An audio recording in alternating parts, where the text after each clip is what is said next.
Alam mo ba na ang pinakamarunong na diplomatang hari sa Luzon ay namatay dahil sa kanyang sariling talino? Maynila, Pilipinas.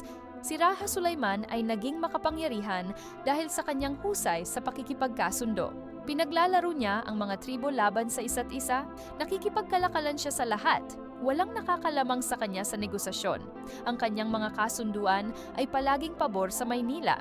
Nang dumating ang mga Kastila, ginawa niya ang ginagawa niya palagi. Makikipag-usap, makikipagkasundo, magbibigay ng konting konsesyon. Iisipin na magiging katulad lang ito ng dati. Pero mali siya.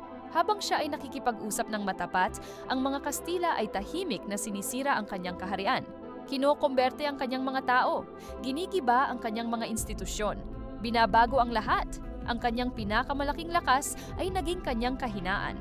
Ang pagtitiwala sa diplomasya ay walang silbi laban sa mga taong hindi naman talaga gustong makipagkasundo. Si Raja Sulaiman namatay dahil sa sobrang pagtitiwala